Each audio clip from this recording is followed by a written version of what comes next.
So it's been a bit of a bigger gap in between videos in my Seiko Legends series than I was planning. Today though, we're back with the fifth installment. If you haven't watched any videos in the series, I've been covering watches from Seiko's lineup that have reached a legendary status with us collectors. So far we've covered the Orange Monster, the Flighty, the SARB 033, and the SKX. Today, though, it is all about the Turtle, the SRP 777, and the 5 reasons this watch is a Seiko legend.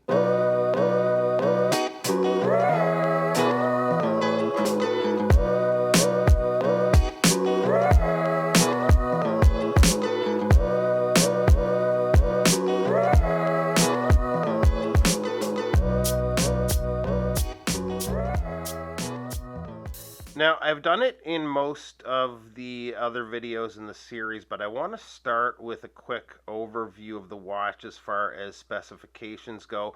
Now, the Turtle is a larger watch, but as is very often the case with Seiko divers, the design allows for it to be very wearable on a lot of wrist sizes.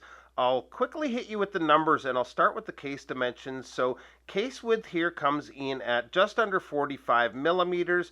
Lug opening is 22 millimeters. The thickness is 13.2 millimeters. And the most important measurement that allows this to work on a whole lot of wrist sizes is the lug to lug, which is right around 47 millimeters.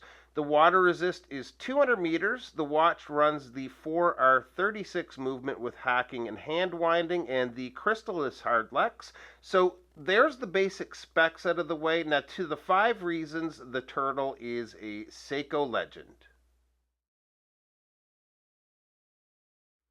So one thing with the Turtle that helps with it being in that legendary status is that it's born from another legendary diver, the 6309, that was made between 1976 and 1988. It's actually a watch that's on the list, and hopefully maybe I can have on the channel for another episode of Seiko Legends, but there's some very small changes between the two, things like the addition of the Prospex logo on the newer Turtles, the water resistance improvement, the movement. It's very similar otherwise in its design. When you put one of these on, you really get the feeling of having a little slice of Seiko history on wrist.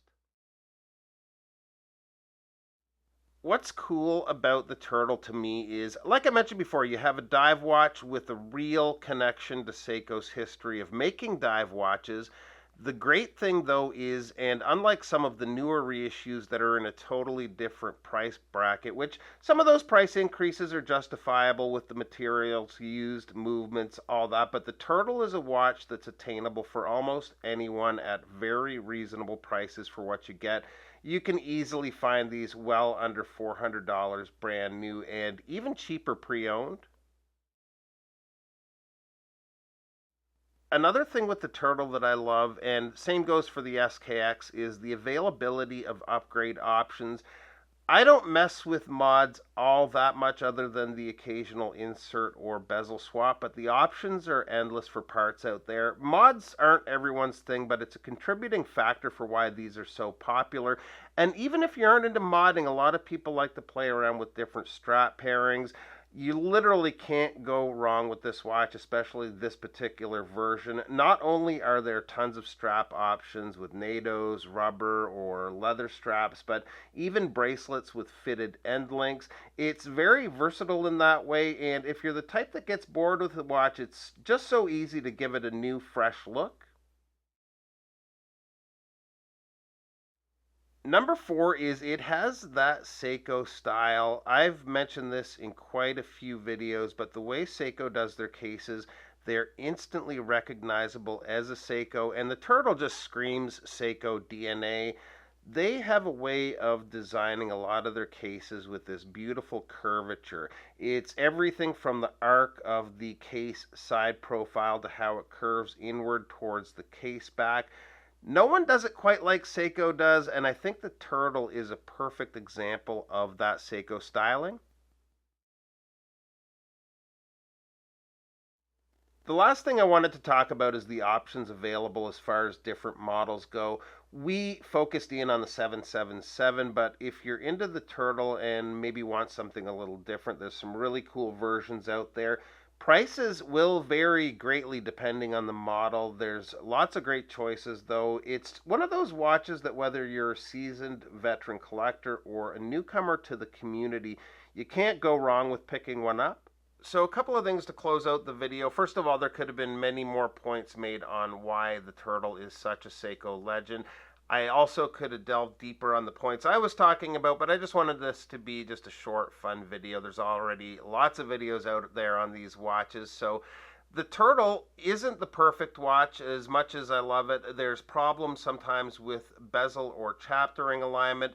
Some would prefer a sapphire crystal or a ceramic bezel insert, which you can now get with the new King Turtle, but I'm happy with this watch as is. I actually like the aluminum insert.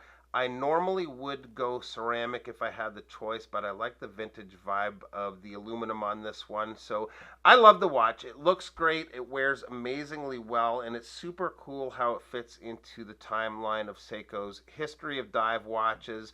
So that's it for this episode of Seiko Legends. I'll leave a link to the playlist for the rest of the series in the description below. I have a few models in mind for the series, but if you have any particular Seikos you'd like to see, I'm definitely open to suggestions. So thanks so much for stopping by today. Be safe out there, and we'll see you real soon. Bye-bye.